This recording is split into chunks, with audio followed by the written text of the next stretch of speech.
যারা 5 ওয়াক্ত নামাজের মধ্যে কিছু ব্যক্তি এমন আছেন যারা 1 ওয়াক্ত নামাজ পড়েন, আবার কিছু লোক পাওয়া যাবে যারা 2 ওয়াক্ত নামাজ প্রত্যেক দিন আদায় করে, আবার এমন কিছু ব্যক্তি আছে যারা 3 ওয়াক্ত নামাজ আদায় করে, আবার এমন কিছু আল্লাহর মহাব্বতের এবং আদরের বান্দা আছেন যারা আল্লাহ তাআলার পরিপূর্ণ বিধান 5 ওয়াক্ত নামাজ নিয়মিত আদায় করেন। এখন আমাদের মধ্যে আবার এমন কিছু মুসলমান আছে নিজেকে মুসলমান বলে দাবি করে, আবার যখন তার সন্তানের যখন খতনা করাবে, খতনা করার আগের দিন গায়ে হলুদের নামক একটি জঘন্যতম পাপ তারা করতে থাকে।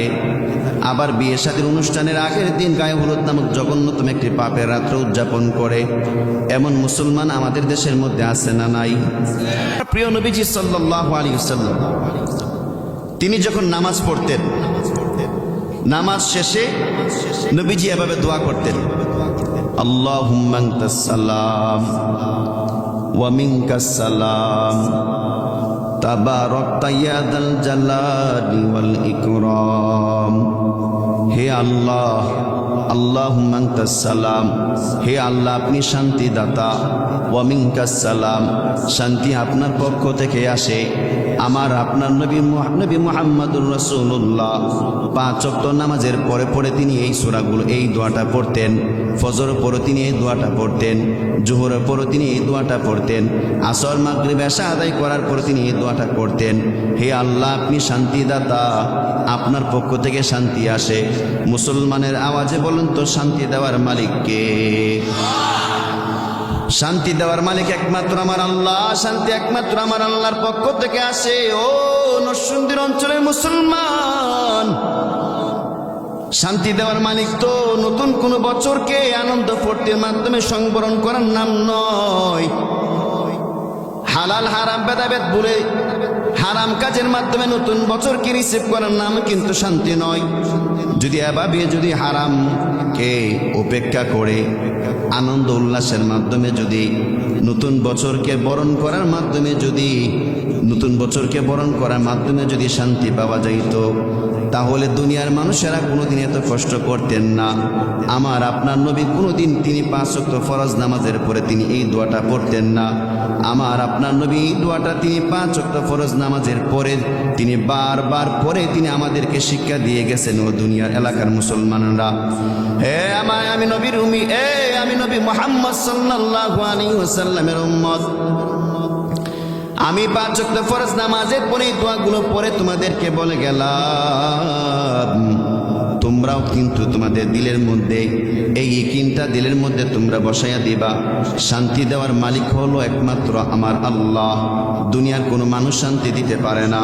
নতুন বছরকে হারামের মাধ্যমে গ্রহণ করলে কিন্তু শান্তি পাওয়া যাবে না। এই 31st নাইট নামক জঘন্যতম রাতকে বিভিন্ন ধর্মের ভাষাইটাকে নাইট অফ সিন বলা হয়, অপরাধের রাত্র বলা হয়। সুতরাং ভিন্ন ধর্মী লোকেরা যদি এটাকে অপরাধ এবং গুনাহের রাত্র বলতে পারে, আমরা মুসলমান হিসাবে কি এটাকে আমরা কি গুনাহ রাত্র বলতে পারবো কি পারবো না? এটা একটা গুনাহের রাত, পাপের রাত্র। বাংলাদেশের মুসলমান নওজোয়ান যুবক, এই রাতের মধ্যে উদযাপন করার মতন কোনো কিছু তোমার জন্য নাই। এটা একটা বেদর্মী করলে করুক, তার তো আল্লাহ নাই, তার তো কোনো নবী নাই, তার জন্য আখিরাতের কোনো চিন্তা ফিকির তার মাথার মধ্যে নাই। কিন্তু তুমি আমি একজন মুসলমান, তোমার আমার দ্বারাই সমস্ত জঘন্যতম কাজ কখনো হতে পারে না। মুসলমানদের জন্য 31st নাইট নামক জঘন্যতম রাত্রি পালন করাটা সম্পূর্ণ গুনাহের কাজ, গায়ে হলুদ পালন করা সম্পূর্ণ গুনাহের কাজ, এবং মুসলমানের সন্তানদেরকে জন্মদিবস পালন করা ওইটা একটা গুনাহের কাজ। কথা বলেন ঠিক কি না? মুসলমানের সন্তানেরা এই 3টা জঘন্যতম কাজ যা মুসলমান করতে পারেন। এই জন্য আল্লাহ তাআলা ডেকে ডেকে বলেন, ইয়া আইয়ুহাল্লাযীনা আমানু, হে ঈমানদার বান্দাগণ, উদখুলু ফিস সিলমি কাফা, নিজেকে পরিপূর্ণ মুসলমান হতে চাইলে তুমি ইসলামের মধ্যে নিজেকে তুমি প্রবেশ করায়া নাও। আমার আল্লাহ পাক রব্বুল আলামিন কোরআন শরীফের প্রায় জায়গাতে আমাদেরকে তিনি বারবার এভাবে বলতেছেন। অন্য আয়াতে আমার আল্লাহ বলছেন, ফাদখুলি ফি ইবাদি, এই দুনিয়ার মানুষেরা, ও আমার মহাব্বতের বান্দা এবং বান্দিরা, আমি আল্লাহর নির্বাচিত বান্দার মধ্যে নিজেকে তুমি দাখিল করিয়ে নাও, প্রবেশ করিয়ে নাও। নেককার বান্দা যারা, ওলি আউলিয়া যারা হয়ে গেছেন আমার নবী এবং সাহাবায়ে কেরামের দলে তুমি নিজেকে তুমি প্রবেশ করাইয়া নাও। ওয়াদখুলি জান্নাতি, যদি নেককার বান্দা বান্দিদের দলে তুমি নিজেকে যদি তুমি শামিল করাইতে পারো, তাহলে তুমি আমি আল্লাহ পাক রব্বুল আলামিনের নির্বাচিত, আমি আল্লাহর পছন্দ এবং আমি আল্লাহ তাআলার একেবারে আরামায়েশে পূর্ণ জান্নাতের মধ্যে তুমি প্রবেশ করতে পারবে। हर के दारत खौफे हक दर दिल मदाम जन्नतुल मअवा दे यज़खूरा मकाम जुज़्ब हक चीज़ दे मुखाअज़ इंसुजा फज़ल उ आमस्त दर जुमला जहां। নবী মুহাম্মদ সাল্লাল্লাহু আলাইহি সাল্লামের কাছে আল্লাহ পাক এই আয়াত নাজিল করে তিনি বুঝাতে চান, তোমরা যারা নিজেদেরকে মুসলমান দাবি করো অথচ আংশিক ইসলামের বিধিবিধানগুলোকে পালন করো, বাকি আংশিক বিধিবিধানকে তুমি উপেক্ষা করছো, তাহলে তুমি বাকিগুলোকে পালন করে এরপর নিজেকে মুসলমান বলে তুমি পরিচয় দাও। যদি তুমি নামাজ না পড়ে নিজেকে মুসলমান বলে দাবি করো, তাহলে তুমি আগে নামাজ পড়ো, তারপর নিজেকে মুসলমান বলে পরিচয় দাও।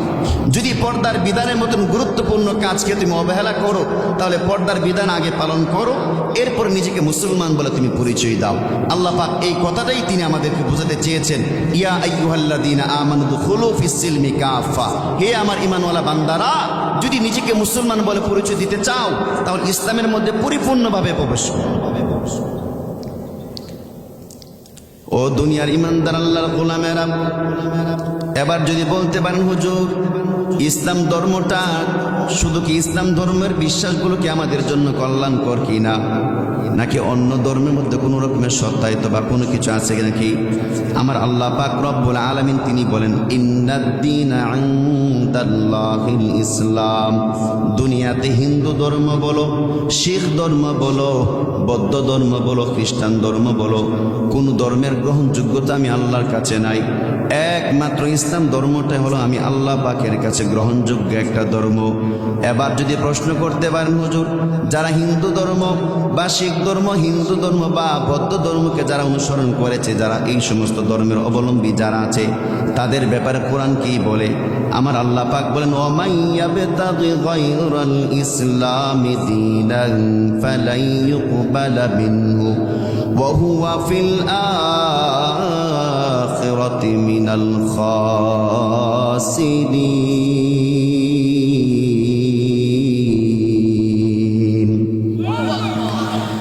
আল্লাহ তাআলা বলেন, দুনিয়াতে ইসলাম ধর্ম ছাড়া হিন্দু ধর্ম, খ্রিস্টান ধর্ম, বৌদ্ধ ধর্ম, শিখ ধর্ম যে সমস্ত মানুষগুলো অবলম্বন করছে, এই সমস্ত ধর্মের অবলম্বীদের ব্যাপারে আমার আল্লাহ পাকের স্পষ্ট ঘোষণা হলো, যে সমস্ত ব্যক্তিরা ইসলাম ধর্ম ছাইরা অন্য একটা ধর্মকে যারা গ্রহণ করেছে, আমার আল্লাহ বলেন ফালাই ইউকবালা মিনহু, তাদের থেকে কোনো কাজ বা কোনো আমলকে গ্রহণ করা হবে না। ওহুয়া ফিল আখিরাতি মিনাল খাসিরিন, এবং সেই সমস্ত ব্যক্তিরা আখিরাতের জগতের মধ্যে ক্ষতিগ্রস্ত তারা হয়ে উঠবে। তার মানে একমাত্র কামিয়াবের দল, সফল দল হলো তারা, যে সমস্ত মানুষেরা আমার আল্লাহ এবং তার নবীর উপরে ঈমান আনছে। কথা বলেন ঠিক কি না? আল্লাহ এবং তার রসুলের উপরে আনিত বিধানের উপরে, কোরআন হাদিসের উপরে যারা ঈমান আনছে, একমাত্র তারাই সফল। এছাড়া সমস্ত ভিন্ন ধর্ম অবলম্বীদের ব্যাপারে তাদের সাথে আমাদের আন্তরিকতা থাকবে, ইনসাফ সদ্ব্যবহার থাকবে, কিন্তু আল্লাহর স্পষ্ট ঘোষণা হচ্ছে তাদের কোনো কাজ আমার আল্লাহর দরবারে গ্রহণযোগ্য হবে না। একমাত্র আমার আল্লাহ পাকে নির্বাচিত এবং গ্রহণযোগ্য ধর্মের নাম কি? জোরে বলেন কি? ইসলাম হলো চিরদিনের শান্তি সুখের নিশানা, ইসলাম ছাড়া অন্য সবই জাহান্নামের ঠিকানা। কথা বলেন, ইসলাম হলো চিরদিনের শান্তি সুখের নিশানা, ইসলাম ছাড়া অন্য সবই জাহান্নামের ঠিকানা।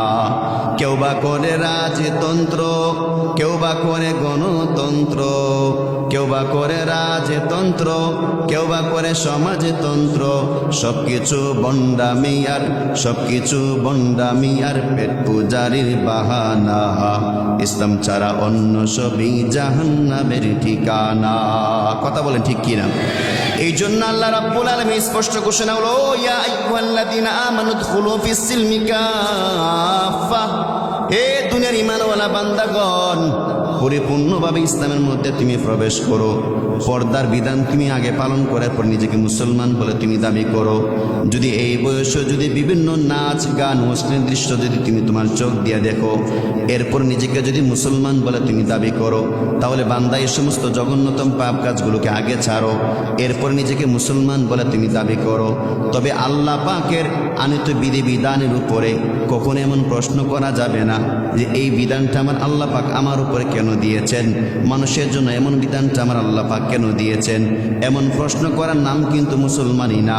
আমার আল্লাহ পাক রব্বুল আলামিন কোরআনের মধ্যে ঘোষণা করলেন, আমাদের জাতির পিতা ইব্রাহিম আলাইহিস সালাতু ওয়াস সালামকে আমার আল্লাহ বলেন ইয়া ওয়ানাদাইনা আইয়াহু ইয়া ইব্রাহিম, ও ইব্রাহিম আসলিম, তুমি ইসলাম ধর্ম গ্রহণ করবা, তুমি আত্মসমর্পণ করো। সাথে সাথে ইব্রাহিম নবী উত্তরে বললেন, আসলামতু লিরাব্বিল আলামিন, আমি আমার আল্লাহর কাছে আমি আমার সব কিছু দিয়ে আমি মুহূর্তের মধ্যে আত্মসমর্পণ করে ফেলেছি। কথাটা বুঝেন? আল্লাহ বলতেছেন, এ ইব্রাহিম আসলিম, মানে ইসলামের অর্থ কিন্তু আসলে আমরা অনেক সময় বলি না ইসলাম মানে শান্তি, এটা ব্যাখ্যাতে আসতে পারে, কিন্তু ইসলাম শব্দের অর্থ হলো আত্মসমর্পণ করা। ইসলাম শব্দের অর্থ কি? আত্মসমর্পণ করা। নবী ইব্রাহিম আলাইহিস সালামকে আমার আল্লাহ বলতেছেন, ইব্রাহিম আসলিম, তুমি আত্মসমর্পণ করো। সাথে সাথে ইব্রাহিম নবী বললেন, আসলামতু লিরাব্বিল আলামিন, আমি আমার রবের কাছে আত্মসমর্পণ করে ফেললাম। এখন তিনি যে আত্মসমর্পণ করছে মানে হইলে আমার আল্লাহ যে বিধান দিছে এই বিধানের কাছে একেবারে মাথা নত করে সমস্ত বিধানগুলো তিনি মাইনা নিছে। এই বিধানটা কেন দিলেন আল্লাহ, এটা তো আমার জন্য খুব কষ্টকর, এমন প্রশ্ন তিনি কখনোই করেন নাই। তা আমাদের জাতির পিতার যে শিক্ষা, আমরা তাদের সন্তান, আমাদের গুণ তো এমনটা হতে হবে, আল্লাহ সমস্ত বিধানের